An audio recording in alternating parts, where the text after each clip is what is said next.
sobre la tierra. Así que este es un momento especial. Él no ha sido indiferente a la maldad del hombre ni al sufrimiento de su pueblo. Dios nunca ha sido indiferente a esto, hermanos. A veces por momentos pareciera que Dios no está ahí en medio de nuestra ceguera por nuestros ojos puestos sobre la situación. Pero Él nunca ha sido indiferente y aquí está llegando el momento en que Él va a ejecutar juicio. Y algo para notar y que es importante, hermanos, como ya lo he mencionado en otras oportunidades, es que este silencio no es un silencio impuesto. Nadie les dijo a ellos, hagan silencio. Como tampoco nadie les dijo a ellos, adoren, canten, alaben a Dios. Es natural el silencio ante el conocimiento que ellos tienen de Dios. Ante el conocimiento que ellos tienen de quién es el que va a hablar y va a dar su dictamen final sobre la humanidad. Y obviamente, naturalmente, por ese conocimiento se produce silencio. Si uno está en una reunión y hay allí, está, no sé, el gerente de la empresa, en una reunión de empresa, o los chicos si están en el colegio y quien va a hablar es el rector del colegio, normalmente si tenemos ese sentido de respeto, identificamos quién es la persona que va a hablar, guardamos silencio, ¿verdad? Se guarda silencio, porque se sabe quién es el que va a hablar. Aquí pasa esto. Y hay de forma natural un silencio allí en el cielo, y dice que es un silencio como de media hora. Siempre aquí los tiempos, los números son relativos, de pronto no podría ser un silencio de media hora exactamente, además que Juan dice que es como por media hora, pero los tiempos también son relativos en cuanto a, no son lo mismo 20 minutos, quizás nosotros en una actividad que nos gusta, que 20 minutos, por ejemplo, debajo del agua. No es el mismo tiempo, se siente diferente. Obviamente ni siquiera vamos a aguantar 20 minutos debajo del agua, pero es para que lo podamos entender. O si un predicador en medio del sermón guarda silencio por 10 minutos, ¿cómo se vería ese tiempo? Larguísimo. Los tiempos son relativos, hermanos. Y hablando de ese contraste que hay acá con la adoración de los ángeles cantando sin cesar, un silencio como de media hora es un tiempo bastante extenso, es largo. Y creo que más que connotar un tiempo exacto, lo que quiere decir Juan o resaltar es el momento que se vivió, lo que implica. No había o no habla de un tiempo exacto, sino que dice como por media hora. Y es que, hermanos, eso habla es de la reverencia que había allí, del silencio que se estaba dando, del respeto que hay por quien va a dar ese dictamen, ante quien es la autoridad y quien va a dar su veredicto. Zacarías 2:13 dice lo siguiente: calle toda carne delante de Jehová. Así ordena el profeta Zacarías, porque Él se ha levantado de su santa morada, dice allí. Calle toda carne delante de Jehová. Hermanos, debemos entender entonces ese silencio en el cielo al abrirse el séptimo sello de dos maneras. Primero, refleja asombro ante la gloria y la majestad del Señor soberano, pero para eso hay que poderle ver de esta manera. Si no lo vemos de esta manera, no nos vamos a asombrar y no producirá silencio, sino que habrá irrespeto de parte de nosotros. Además de expresar asombro, ese sello habla también de reverencia ante la autoridad de aquel que va a emitir este veredicto. Ustedes han notado en las salas en los juzgados, en los juicios, creo que incluso en las películas uno alcanza a verlo, en esos juicios terrenales, cuando va a hablar el juez se exige silencio, cuando el juez va a presidir se exige silencio. Es más, no sé si es así, yo nunca he estado en un juzgado, en una sala de estas, pero al menos en lo que uno ve en algunas películas, cuando el juez ingresa a la sala, todo el mundo se pone de pie y se guarda silencio. Lo mismo ocurre en esta sala de justicia celestial. En el Antiguo Testamento, hermanos, se ordenó un silencio reverente antes de la venida de Dios para juzgar. Sofonías, y quisiera ir allí para que me acompañen, hermanos, o si lo podemos poner en las pantallas. Sofonías, en el capítulo 1, los versículos, quiero leer el 7, pero también quisiera que leyéramos los versículos del 12 al 18. Creo que perdí Sofonías en mi Biblia. 1, versículo 7 dice: calla en la presencia de Jehová el Señor, porque el día de Jehová está cercano, porque Jehová ha preparado sacrificio y ha dispuesto a sus convidados. Y los versículos 12 al 18 describen ese día. Acontecerá en aquel tiempo que yo escudriñaré a Jerusalén con linterna y castigaré a los hombres que reposan tranquilos como el vino asentado, los cuales dicen en su corazón: Jehová ni hará bien ni hará mal. Por tanto, serán saqueados sus bienes y sus casas asoladas. Edificarán casas, mas no las habitarán, y plantarán viñas, mas no beberán del vino de ellas. Cercano está el día grande de Jehová, cercano y muy próximo. Es amarga la voz del día de Jehová, gritará allí el valiente. Día de ira aquel día, día de angustia y de aprieto, día de alboroto y de asolamiento, día de tiniebla y de oscuridad, día de nublado y de entenebrecimiento, día de trompeta y de algazara sobre las ciudades fortificadas y sobre las altas torres. Y atribularé a los hombres, y andarán como ciegos, porque pecaron contra Jehová, y la sangre de ellos será derramada como polvo, y su carne como estiércol. Ni su plata ni su oro podrá librarlos en el día de la ira de Jehová, pues toda la tierra será consumida con el fuego de su celo, porque ciertamente destrucción apresurada hará de todos los habitantes de la tierra.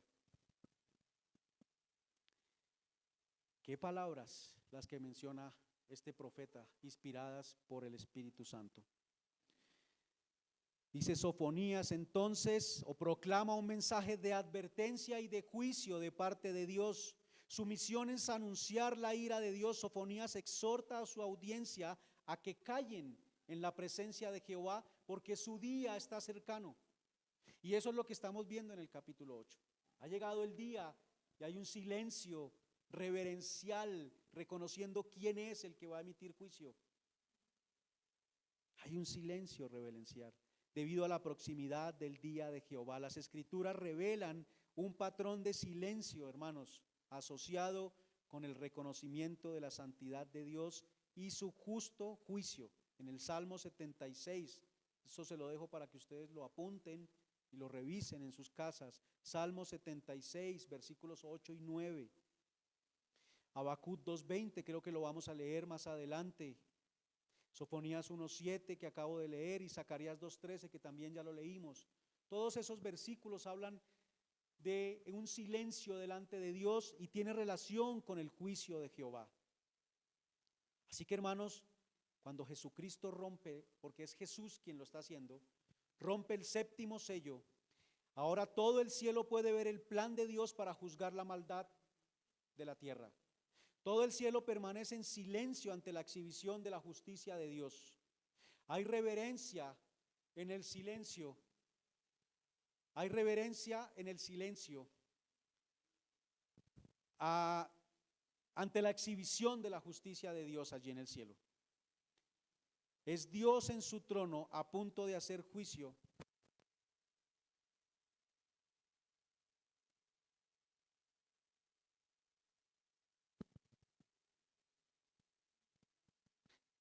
Hay reverencia en el cielo, es Dios en su trono a punto de hacer juicio allí. Es un silencio expectante, es un silencio de convicción. Es un veredicto real el que va a ejecutar Dios allí. No hay duda de que es justo lo que viene y todos ellos guardan silencio. Cuando Dios habla, hermanos, y cuando Dios va a emitir juicio, ¿qué debería hacer el hombre? Callar. Cuando Dios habla, nosotros callamos. Cuando Dios habla, nosotros no argumentamos. Cuando Dios habla, no ponemos nuestros razonamientos delante de Él. Cuando Dios habla, no decimos, Dios se podría hacer de forma diferente. O Dios, esto no es justo. Ayer leía una frase que ponía alguien en un grupo en el que estoy, hablando de algo que había venido como bueno para una familia, y la frase que decía: sé que tiene buenas intenciones quizás, hablando de la bondad de Dios, pero es incorrecta, porque dice: Dios sabe lo que merecemos. Y claro, Él sabe lo que merecemos, pero no es lo que la persona estaba recibiendo, porque lo que merecemos es la muerte. En Cristo Jesús merecemos el amor de Dios, pero no porque nosotros lo hayamos ganado, sino es Él quien lo ha ganado para nosotros. No lo merecemos por nosotros, es Cristo, o mejor, ese amor ni siquiera es para nosotros, es para Cristo. Nosotros ahora estamos en Cristo, por eso somos amados, porque al que ama al Padre es a Cristo, y nosotros estamos en Él. Así que, hermanos, no podemos decirle a Él: no es injusto, no es justo, Señor. No cuestionamos lo que Él está diciendo, hay reverencia porque va a hablar el Todopoderoso. Allí estamos hablando en el contexto de ese juicio de Dios, hermanos, pero de alguna manera, cuando nosotros venimos acá, cuando nosotros leemos la Escritura, cuando nosotros escuchamos un sermón, estamos en la presencia de Dios. ¿Qué está haciendo Dios hoy? Si yo soy una persona que acostumbro de pronto a distraerme mucho en el culto, a mirar el celular, a charlar con mi compañero o a hacer otras cosas diferentes y no escuchar la voz de Dios, Dios me está diciendo: el que estoy hablando soy yo, y estoy diciendo qué cosas tú no estás haciendo bien. O sea, se está emitiendo un juicio, no final, sino parcial, para corregir.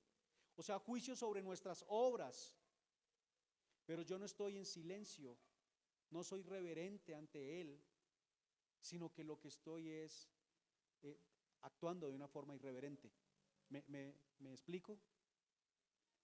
Así que aquí está hablando del juicio final, pero esto también nos habla de cuando venimos a la presencia del Señor, cuando estamos acá cada domingo. Él está hablando, Él está juzgando nuestras acciones, nos habla para corregirnos en amor, y nosotros no salimos diciendo: no está bien, porque yo lo estoy haciendo por esta. Empezamos a argumentar,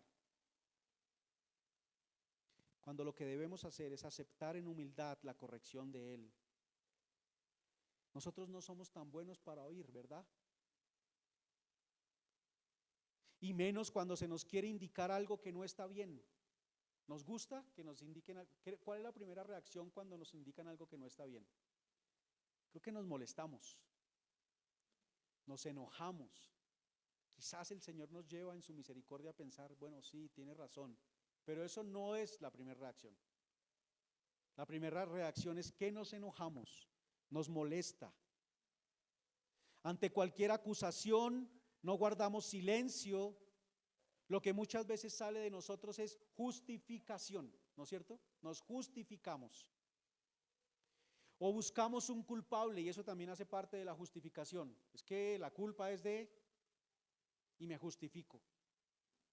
O incluso enojo, como acabé de decir, como pasó con Adán. Él no guardó silencio delante de Dios cuando Él vino a decirle: ustedes obraron mal. Él no guardó silencio. Dios estaba haciendo un juicio de lo que había pasado con ellos, y Él no guardó silencio. Él inmediatamente, ¿qué hizo? Se justificó. La mujer que me diste. Él se justifica.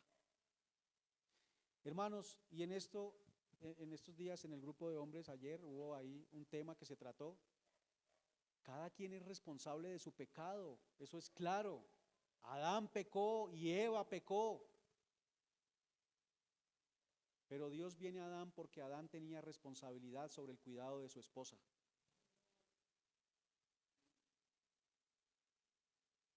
Eso no quiere decir que Dios esté diciendo que Adán es culpable del pecado de su esposa. Eva tiene que asumir su culpa. Pero Adán debía cuidar a Eva y no lo hizo.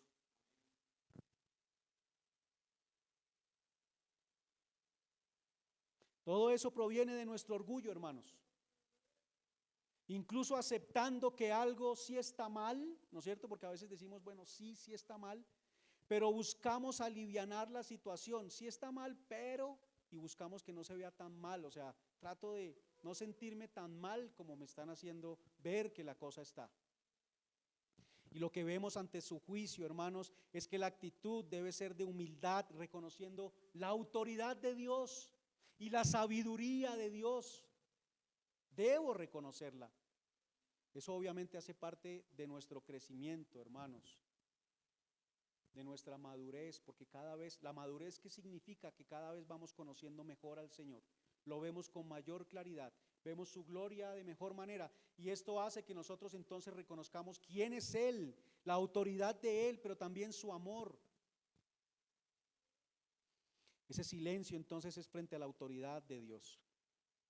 No es negociable los juicios de Él, son perfectos. Hermanos, me impresionaba pensar en esto. Jesús en Marcos, en el capítulo 4, cuando están en la tempestad, ¿qué hace Jesús? ¿Cómo calma Él la tempestad? ¿Qué le dice al viento y al mar? ¿Qué les dice? ¿Se acuerdan? Calla y enmudece. ¿Y qué respuesta tuvo el mar y el viento? Silencio total ante el Rey, ante el soberano.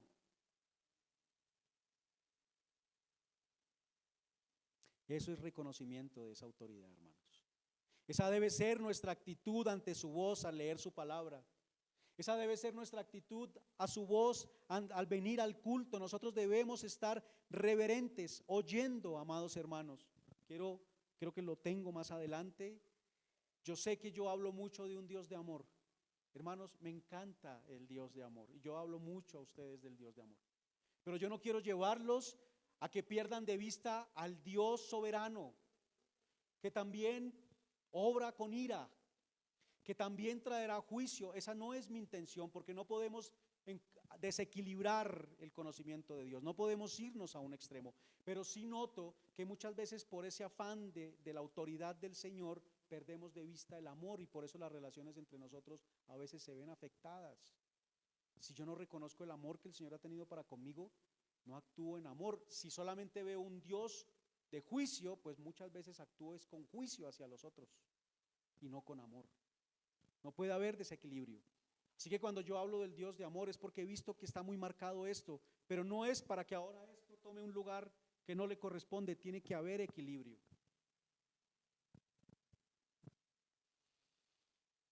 En el culto, entonces, hermanos, debemos estar atentos. No nos distraigamos mirando el celular. Seguramente hay un comentario en algún momento, pero a lo que me refiero es que muchas veces estamos en una charla con la otra persona y no estamos escuchando lo que Dios está diciendo. Hermanos, muchas veces también debemos tener discernimiento delante de las prédicas que estamos escuchando. Debemos tenerlo. Pero muchas veces la actitud no es de discernimiento, sino de me siento como un juez de la prédica. Y eso me hace perderme de lo que el Señor está diciendo. Porque estoy solamente como pendiente a ver qué error hay. Y cuando lo noto con claridad el error de pronto en el predicador, al menos si lo hay, creo que no hay predicaciones perfectas, seguramente habrán cosas que se deben decir de otra manera, o sí, cosas para corregir. Pero muchas veces también son cosas que yo considero que son error y me quedo en eso. Me quedo pensando en ese error y ya me perdí. Ya no estoy escuchando tampoco la voz del Señor. Debemos estar atentos, hermanos. Habacuc 2:20, como dije, lo íbamos a leer y acá está, dice: Jehová está en su santo templo, calle delante de él toda la tierra. Es reverencia ante Dios y su palabra. Oír su veredicto sobre mi andar diario. No para juicio hoy, pero sí para corrección, hermanos. Todos debemos estar atentos. Pero de forma especial quisiera hablar a nosotros como hombres, porque estamos puestos para guiar nuestros hogares. Si yo como hombre no estoy atento a las palabras del Señor, ¿cómo puedo ir a guiar a que entre semana meditemos acerca de lo que se escuchó en la prédica con mi familia? Todos debemos estar atentos, todos, hermanos. Esto no es responsabilidad solamente de los hombres, pero creo que el hombre debe estar muy atento para poder guiar a sus familias e instruir durante la semana acerca de lo que escuchamos acá. Si el hombre no está atento y se distrae, pues no va a poder instruir a su familia en cuanto a lo que se escucha. Quizás de pronto podría salir alguno de los chicos a hacer una pregunta, pero no se puede responder porque no estuvimos atentos. Obviamente ustedes conocen de la escritura y seguramente habrá momentos en que se puede responder porque hay conocimiento también. Pero debemos estar atentos, hermanos. Hay otra cosa y es que muchas veces estamos escuchando para ver a quién le cae la prédica, ¿no? Oye, ojalá este hermano esté escuchando. Ojalá este hermano esté atento. Hermanos, esto es para nosotros, es para mí. Al primero que debe impactarme el mensaje es a mí, pero muchas veces estamos pendientes para quién es esta palabra. Ante la voz de Dios guardamos silencio porque Él es Dios y porque en su palabra está la vida. Oímos en silencio reconociendo nuestra maldad, pero oímos en silencio deleitándonos en el amor de Cristo a pesar de nuestra maldad. Eso debe producir también el sermón. Me reconozco como pecador, reconozco que no he hecho lo correcto, pero reconozco el amor del Señor, que a pesar de eso, Él está ahí conmigo y no me deja. Hermanos, y en el versículo 12 nos muestra que todo está preparado para el juicio. El Señor deja ya todo listo para el juicio. Dice allí en el versículo 2, vi a los 7 ángeles que estaban en pie ante Dios y se les dieron 7 trompetas. En ese versículo 2 encontramos que Juan ve a estos 7 ángeles, pero él dice algo interesante: veo a los 7 ángeles que están en pie delante de Dios. Se les dan 7 trompetas, hermanos, y aunque hay un silencio, no se oye nada, la acción continúa, no hay simplemente parálisis. Mencionar solamente con respecto a esto, hermanos, que la tradición judía por libros apócrifos menciona que estos 7 ángeles delante de Dios son arcángeles y que son el arcángel Miguel, Gabriel, Uriel, Shemuel, Rafael, Jofiel, Zadkiel. Hay algunas listas que cambian algunos nombres, pero principalmente estos son los que se mencionan. Es una tradición judía que habla de esto. Pero hermanos, el texto no nos dice nada acerca de nombres, no nos dice nada acerca de quiénes son. Algunos piensan que al decir que son los 7 ángeles son los ya mencionados en el capítulo 1, ¿no es cierto? Que dijo que las 7 estrellas eran los 7 ángeles de las iglesias, o los ángeles de las iglesias, donde se dijo allá eso, 7 estrellas son los ángeles de las iglesias, pero eso implicaría, de acuerdo a la interpretación dada en el capítulo 1, que se habla de la totalidad de líderes en la iglesia, perdón, significaría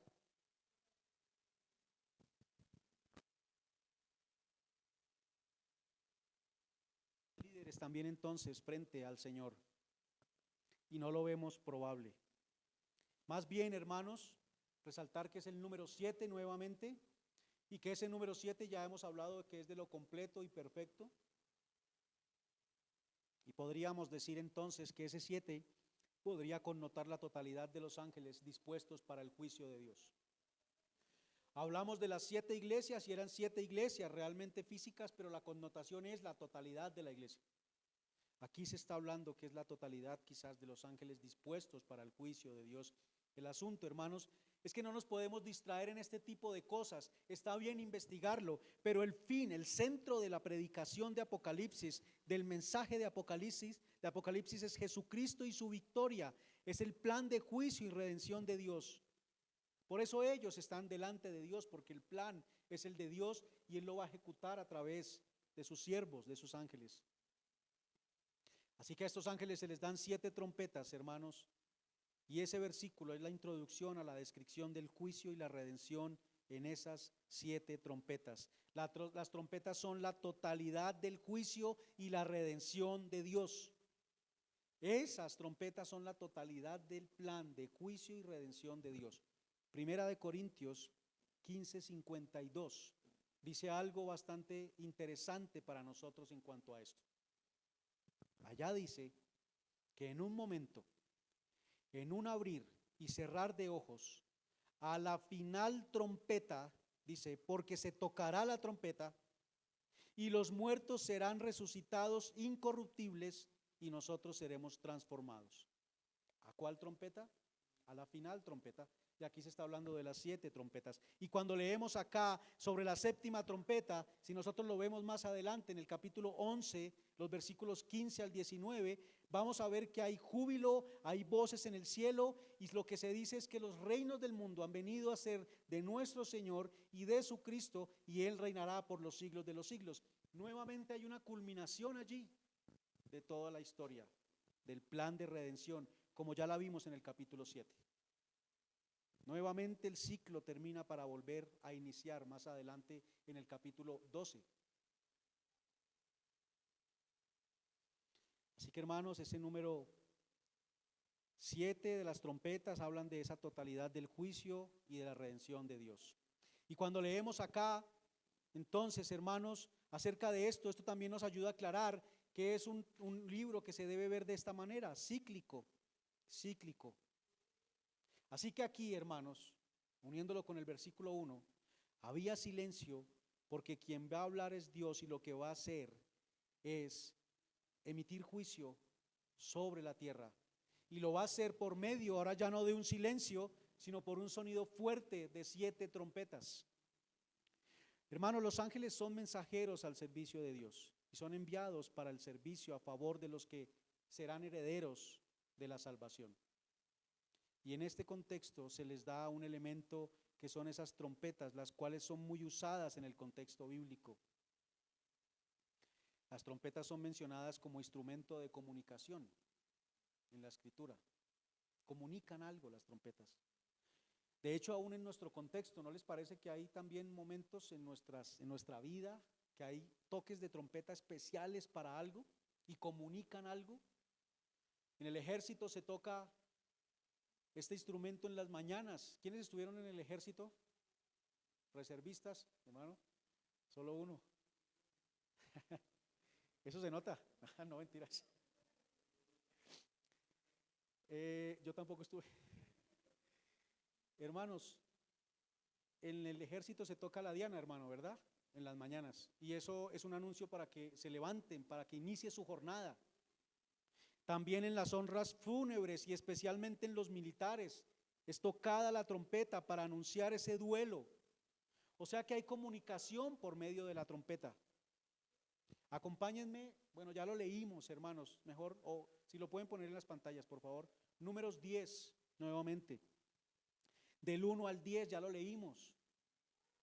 Y en esos versículos se anuncian varias cosas por medio del sonido de la trompeta. De hecho, el Señor está dando una instrucción clara allí. Él dice que habló a Moisés y le dijo que se hiciera 2 trompetas de plata de obra de martillo. Da instrucciones claras, las cuales servirán para convocar a la congregación y para hacer mover los campamentos. Ya vemos allí 2 funciones: convocar la congregación y que los campamentos se muevan. Cuando las tocaren, toda la congregación se reunirá. También llama a esa reunión, a convocarla, ¿no? Ya lo vimos.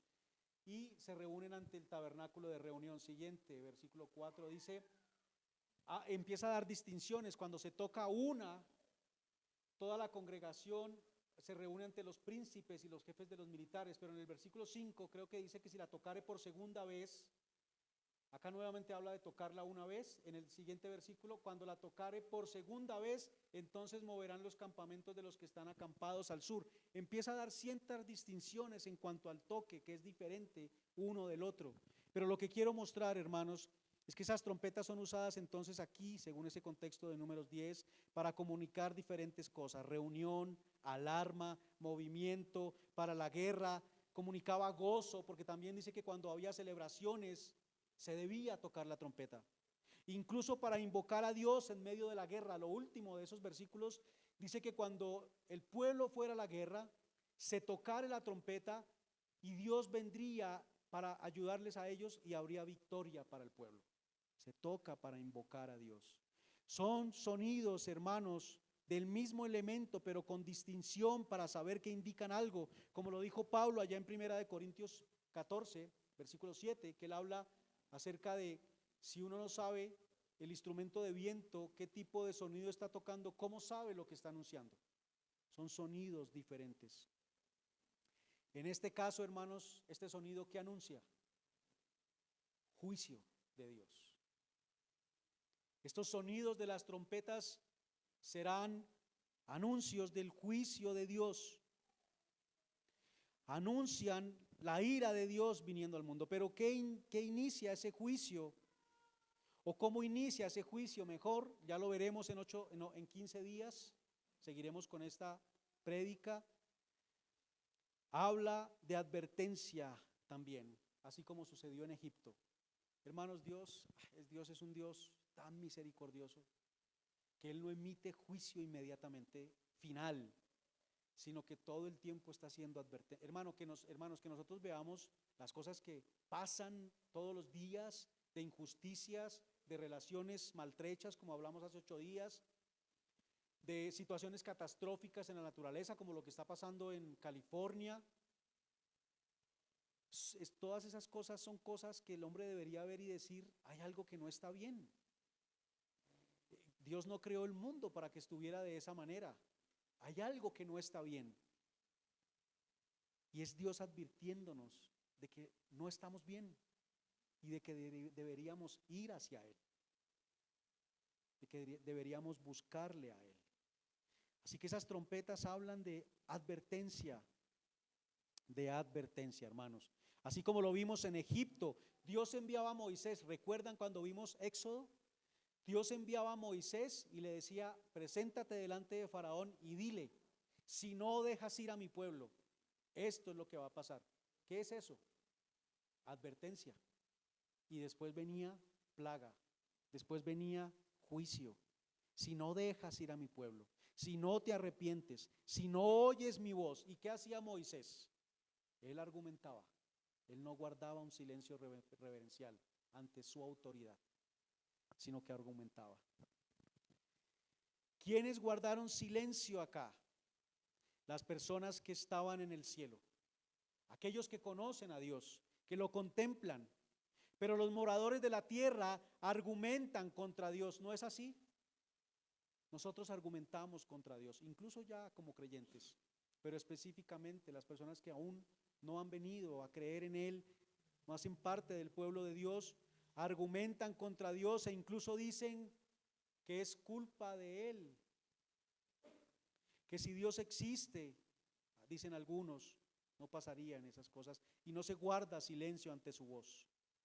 Acá, como en Egipto, el Señor va juzgando, pero no es un juicio definitivo, porque vamos a ver en esas primeras 4 trompetas que lo que se destruye es la tercera parte de los árboles, de los seres en el mar, de los animales en el mar. La tercera parte del sol se oscurece, no es total, y eso habla de advertencia.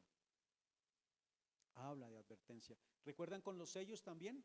Por ejemplo, cuando decía con los alimentos que se toque esto y esto, pero esto no lo toques. No son juicios totales, sino son advertencias del Señor, hermanos. En Éxodo 19, 16 y 17 también hay un sonido de bocinas allí que iba en aumento y es un escenario similar. Dios va a dar su ley. Él le dice a Moisés que suba al monte y Él le va a dar la ley a Moisés. Él va a juzgar las obras de los hombres, decir qué es lo que ellos están haciendo mal por medio de la ley que Él les va a dar. Y hubo temor en el pueblo, hubo reverencia delante de Dios. ¿Recuerdan lo que sucedió con Jericó?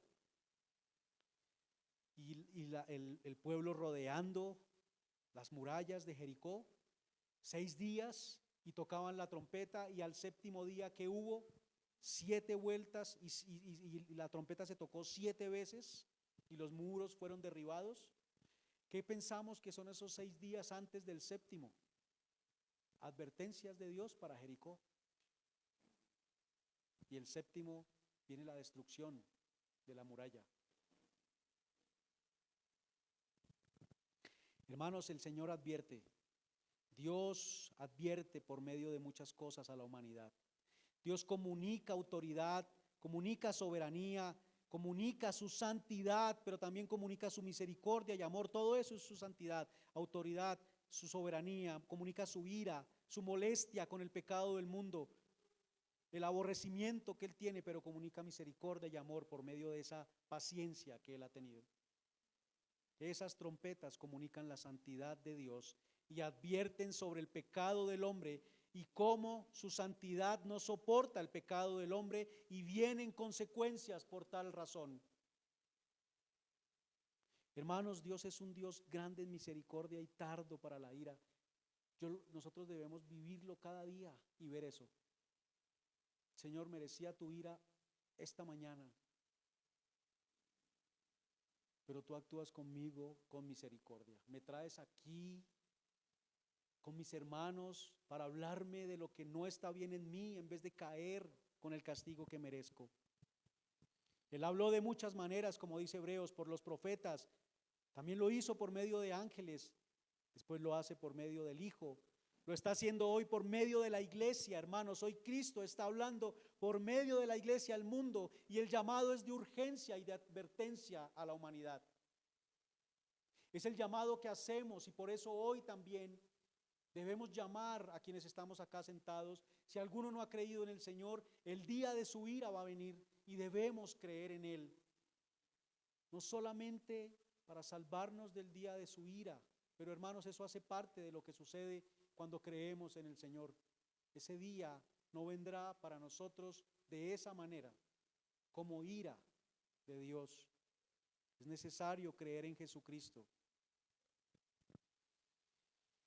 Él nos ha estado hablando, hermanos, acerca de que debemos crecer en amor. Creo que lo ha hecho a nosotros como iglesia, lo ha hecho a mí como miembro de la iglesia. Nos está hablando de relacionarnos, nos está diciendo que debemos oír a los demás y que debemos oír su voz en cuanto a esto. Es Dios advirtiendo acerca de lo que debemos corregir. Si Él nos dice que nos hace falta algo, hermanos, debemos oír su palabra y no argumentar.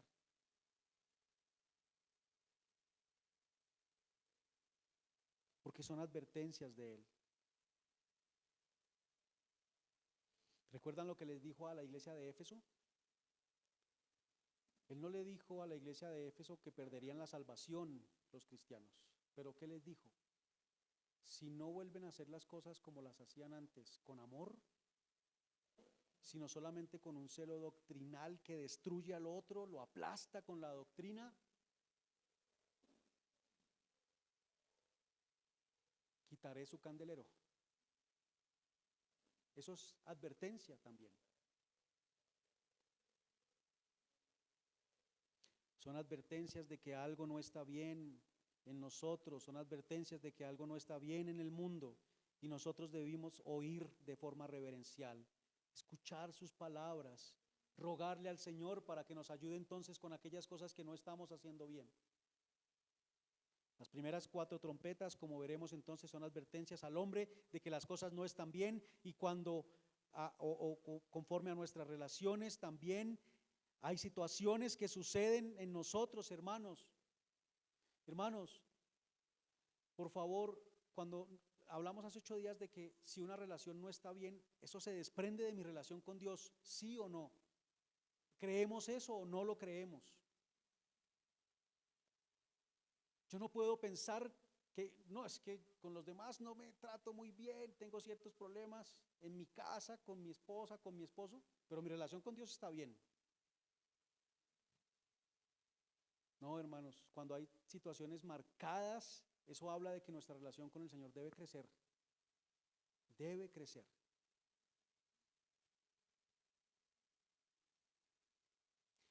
Y ese tipo de situaciones también son advertencias del Señor para nosotros. Nuevamente, hermanos, si a mí me dicen eso, seguramente mi primera reacción va a ser de molestia, porque ya lo hemos visto. Cuando se me dice algo que no está bien, no me gusta. Pero hermanos, espero que el Señor hable a nuestros corazones con amor para que podamos revisar esas cosas, porque es corrección lo que Él quiere de nosotros. Corregirnos, santificarnos. Debemos oír sus advertencias. Las situaciones que vivimos muchas veces no tienen que ver directamente con nuestro pecado, pero muchas veces sí tenemos que vigilar, porque son consecuencias de algo que no estamos haciendo bien. Y el Señor advierte a través de eso. Como lo mencioné, hermanos, y sé que lo sabemos, esas advertencias son parte del amor de Dios, pero el juicio también habla de su amor, y es el amor por su Hijo y por quienes están en su Hijo. Porque los versículos 3, 4 y 5 hablan de que Dios responde al clamor de los santos. Los versículos 3 al 5 tienen una unión allí interesante, porque nos habla de otro ángel que está frente al altar, que tiene un incensario de oro, que ese incensario se llena de, o se le da a ese ángel mucho incienso para añadirlo a las oraciones de los santos, y que esas oraciones suben a la presencia de Dios, y que después ese mismo incensario se llena con el fuego del altar y es arrojado sobre la tierra. Y hay voces, truenos, relámpagos y un terremoto, y eso habla del juicio de Dios y de la respuesta al clamor de las oraciones, al clamor de los santos delante de Dios. Juan ve otro ángel acá. Una interpretación muy común es que es un arcángel, hermanos, y esto yo no sé de verdad cómo lo pueden unir, yo no lo logro. Dicen que es un arcángel, e incluso algunos se atreven a decir que es el arcángel Rafael, que de hecho no es mencionado en la Biblia, sino en un libro apócrifo también, o bueno, es un libro que está en la Biblia de otra denominación, que es el de Tobías. Es nombrado en este libro, pero aquí en la escritura que nosotros tenemos no es nombrado Rafael. Y se dice que tiene la función de reunir todas las oraciones de los creyentes. Y algunos se inclinan a pensar entonces que es así, pero de otra manera algunos pensamos que es Jesús, algunos otros no piensan que es Jesús, pero nosotros pensamos que es Él. La referencia es porque quien entraba al lugar santísimo con el incensario era el sumo sacerdote, ¿verdad? ¿Recuerdan en Éxodo quién entraba con el incensario para interceder por el pueblo? Era el sumo sacerdote. En este caso, quien lleva las oraciones y suben de la mano de él, acá este ángel es Jesús, porque es el único intercesor. Ese oficio corresponde a Jesús. Este ángel se para ante el altar con ese incensario de oro, y en esos versículos podemos ver elementos, hermanos, que ya vimos al estudiar el libro de Éxodo. Se encuentra ese altar de oro, y ese altar de oro encontraba en el lugar santo, y allí se quemaba el incienso. Y a este ángel, hermanos, se le da mucho incienso para añadir a las oraciones de los santos, y esto es maravilloso, porque nos habla de las oraciones. En el capítulo 5 ya se había hecho mención a las oraciones, hermanos, diciendo que los 24 ancianos tenían copas de oro, ¿recuerdan? Llenas de las oraciones de los santos. Y en el capítulo 6, versículo 10, se habla del clamor de los santos, el clamor por la injusticia, porque ellos han muerto injustamente, es el clamor del pueblo de Dios. Y como Dios señaló, el juicio y la venganza vendrían hasta que se añadiera el último de los consiervos y hermanos que debía ser muerto, así como ellos murieron. En el versículo 4, entonces, se dice que de la mano de este ángel sube a la presencia de Dios el humo del incienso y las oraciones de los santos. Y el incienso en la Biblia, hermanos, tiene un significado espiritual muy profundo. En el Antiguo Testamento el incienso era utilizado en el tabernáculo como esa parte de los rituales que se hacían allí de adoración a Dios, y representaba la oración y la intercesión del sumo sacerdote delante de Dios para el bien del pueblo. Cuando el incienso era quemado, ese aroma fragante llenaba todo ese lugar, todo el espacio, simbolizando la presencia de Dios y la comunicación entre el ser humano y Dios. Hermanos, qué maravilloso esto. Yo lo pienso porque ¿cuántas veces no quisiéramos tener la oportunidad de hablar con una persona famosa a quien admiramos? No hablemos de cantantes, hablemos de personas. Hace poco murió, o salió la noticia de que murió Patarroyo, el que inventó o creó la vacuna contra la malaria. Y quizás para algunos hablar con este hombre sería maravilloso, todo su conocimiento acerca de ese tema científico, que él pudiera acercarse y tener un tiempo de conversación con él. Hermanos, la oración es tener un tiempo de conversación con nuestro Dios, con nuestro Señor. Así que es comunicación entre Dios y el ser humano. El sumo sacerdote ante la presencia de Dios intercediendo por el pueblo. Así que por eso creo, hermanos, que se refiere también a Jesús, porque en el Antiguo Testamento se hacía referencia también a él como el ángel de Jehová. ¿Recuerdan? En algunas partes se habla del ángel de Jehová y es una referencia clara a Jesús. Hay un solo mediador entre Dios y los hombres, hermanos, y es Jesús, no es un ángel. Por eso creo que este ángel se refiere a Jesús. Ahora, ¿qué es lo que sucede? Si notamos, cada vez que Juan se ha referido a Jesús como Jesús, acá en el Apocalipsis, ha sido porque él o alguien le ha dicho que él es Jesús, pero no porque él lo reconozca, porque Juan lo conoció de otra manera. Juan no conoció a Jesús glorificado. Hasta ahora está empezando a verlo. El anciano le dijo, ahí está el león de la tribu de Judá. Cuando en el capítulo 1 él voltea y ve a este ser, esta voz que le habló, él le tiene que aclarar que es él, que es Jesús, porque Juan no lo reconoce. Así que quizás también por eso acá él dice que era otro ángel. Así que ese otro ángel, hermanos, viene y se le da ese incienso allí. Cuando ese veredicto viene de parte del Señor, y ese incienso, hermanos, representa olor grato delante de Dios. Nuestras oraciones fuera de Cristo no son gratas delante de Dios. Nosotros no sabemos pedir como conviene, como debemos pedir, dice la Escritura. Pero el Señor hace que las oraciones sean agradables delante de Dios, porque el Espíritu Santo intercede por nosotros para que nuestra oración sea correcta delante del Señor. ¿Cuál es el veredicto que nosotros tenemos? ¿Cuál es el veredicto que por nuestras obras nosotros tendríamos de parte de Dios? ¿Cuál es el veredicto para Diego? Por mis obras, culpable, pecador, merecedor de la ira de Dios y del juicio. Pero ¿qué dice el plan redentor de Dios? Que por su gracia en Cristo hemos sido perdonados, y ese es el incienso en las oraciones. Cristo, quien con su sacrificio perfecto, muriendo como sustituto por nosotros, pagando nuestra deuda, ahora Él intercede por nosotros constantemente, sin desmayar, sin decir ya no puedo más, no aguanto a esta persona, yo no voy a interceder más por él. No, Él no desmaya e intercede por nosotros de día y de noche, a pesar de nosotros, delante de Dios. El incienso era quemado con el fuego del altar del sacrificio. ¿Recuerdan en Éxodo? Se tomaba fuego del altar del sacrificio y era puesto en el altar del incienso para quemar ese incienso. La única manera en que las oraciones sean agradables delante de Dios es por el sacrificio de Cristo. La única manera en que ese incienso se hacía agradable es porque era quemado con el fuego en el cual había sido derramada la sangre de los corderos. Por eso un impío no es oído por Dios. La oración de un no creyente es abominación delante de Dios. En Proverbios 15 lo menciona. Si dependiéramos de nuestras oraciones, hermanos, no habría esperanza para nosotros. Pero la oración del creyente es olor grato delante de Dios, gracias a Cristo. Y eso es esperanzador para nosotros, hermanos.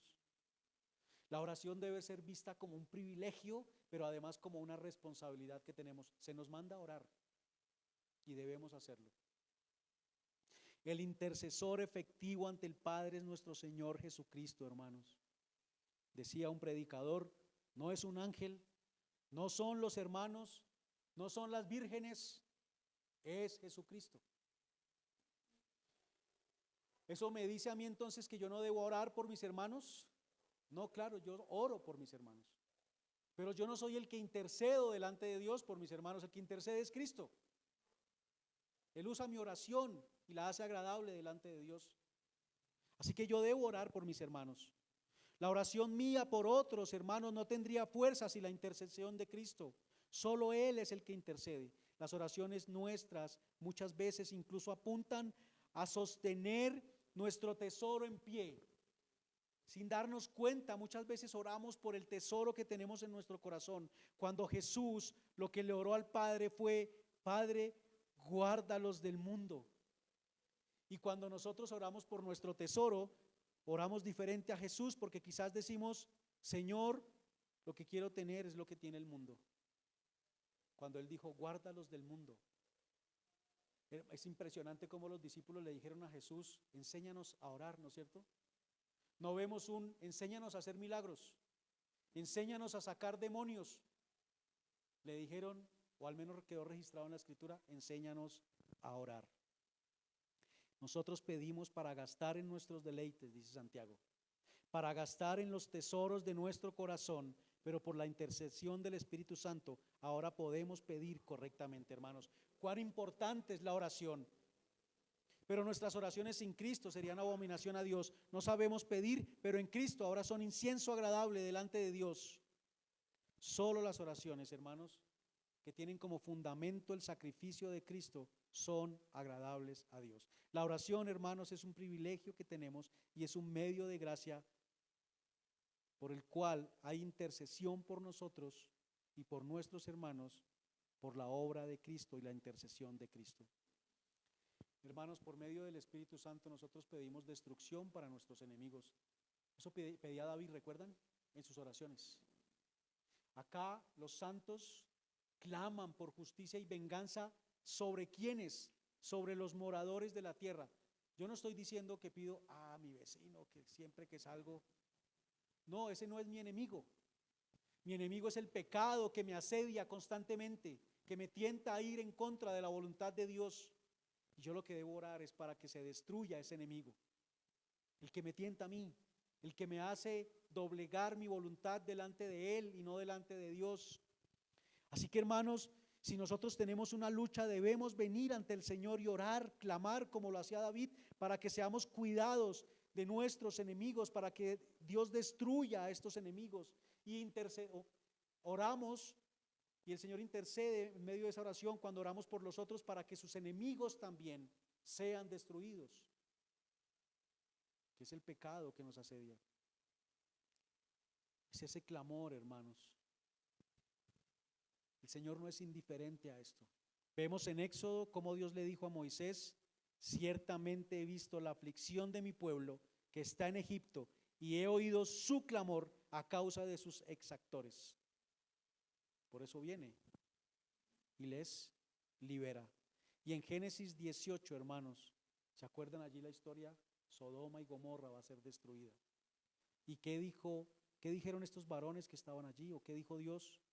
Por cuanto el clamor contra Sodoma y Gomorra se aumenta más y más, y el pecado de ellos se ha agravado en extremo, descenderé ahora y veré si han consumado su obra según el clamor que ha venido hasta mí, y si no, lo sabré. Y en Génesis 19:13, estos varones le dicen a Lot: vamos a destruir este lugar por cuanto el clamor contra ellos ha subido de punto delante de Jehová.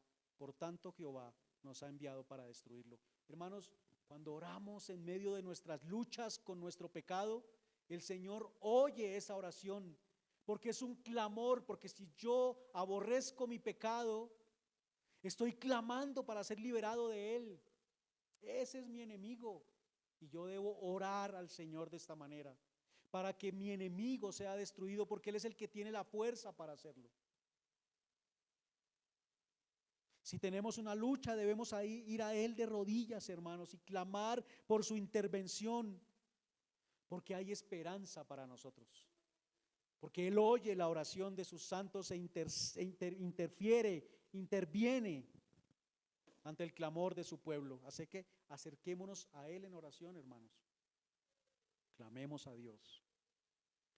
También tener en cuenta, ya voy terminando, hermanos, que a veces pedimos a Dios: Dios, guíame, ayúdame, tengo este enemigo, pero nos distraemos cuando Él habla, y eso conecta con lo que vimos anteriormente.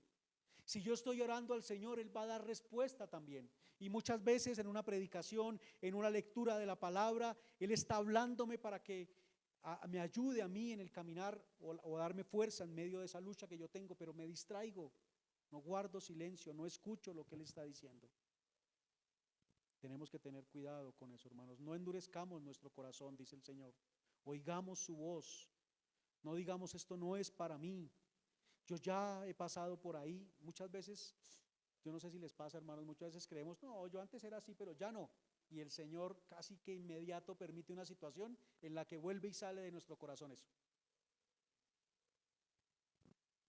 Ese incienso está siendo quemado con el fuego del altar del sacrificio, y ese fuego fue el que quemó el sacrificio. Ese fuego fue el que cayó sobre Cristo, que es la ira de Dios, ahora es derramada sobre la tierra, como dice el versículo 5. El mismo incensario es llenado por el ángel para enviar ese fuego del altar y arrojarlo sobre la tierra. Hay truenos, voces y relámpagos y un terremoto, y todos esos son símbolos de juicio de Dios. Hermanos, las oraciones de los santos, la intercesión de Jesús por nosotros, trae santificación para nosotros. Ese fuego quema nuestra impureza. Recordemos Isaías 6, ¿recuerdan? ¿Qué pasó allí con ese ángel? ¿Qué fue lo que tomó él? Un carbón encendido con unas tenazas y lo puso sobre los labios de Isaías. ¿Y qué dice que sucedió? Que él fue purificado y que fue perdonado. Eso hace el fuego de Dios con quien cree en Él, le purifica. Pero ahora este fuego viene a la tierra no para purificar a los santificados. Seguramente en este tiempo de advertencias, esas situaciones, como las mencioné en nuestras relaciones, cuando no me relaciono bien, cuando hay problemas en mis relaciones, son advertencias de Dios y vienen para santificarme, no para destruirme. Pero cuando viene como ira del Señor, viene para consumir al pecador, al impío, al que no ha creído y escuchado su voz. Por ese mismo clamor, hermanos, de los santos, el Señor traerá juicio a la tierra, y de allí se desprende el toque de la primer trompeta y las siguientes, porque es el fuego de Dios, que para el pecador es fuego consumidor, pero para el creyente es fuego santificador. Dios es el mismo, Dios no cambia, Dios es fuego. Pero lo que cambia es si estoy en Cristo o no estoy en Cristo. Si estoy en Cristo, ese fuego es santificador. Si no estoy en Cristo, es consumidor. Esa es la diferencia, pero Dios es el mismo. Ese es el carácter de Dios, hermanos. Un Dios que no cambia. Por eso lo importante de oír su palabra en reverencia, en silencio, atentos, porque el fin de esto es santificarnos. Y por eso estar también atentos a sus advertencias en mi vida, hermanos. No las pasemos por alto, no argumentemos, no busquemos culpables. Asumamos nuestra culpa y entendamos que Dios lo está haciendo para santificarnos, y lo hace por medio de todas estas situaciones, hermanos. Gracias al Señor, porque este evento no vendrá para nosotros con ira, sino viene para nosotros desde su amor. Por eso es el juicio de un Dios que ama. Pongámonos en pie, hermanos, y demos gracias a Dios.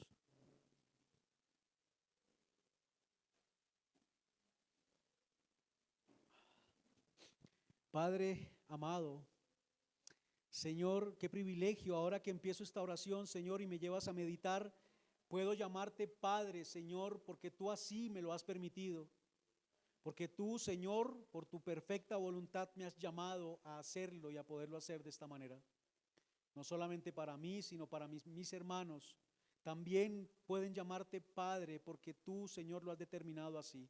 Porque nos has llamado, y ahora, Señor, ese fuego que tú tienes, el cual es parte de tu carácter, no es un fuego que nos consume, sino que nos santifica.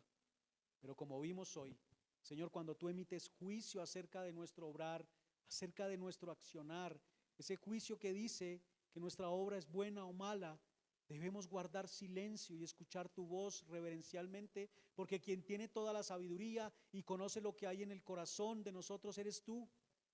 Tú sabes realmente lo que motiva cada cosa que hacemos.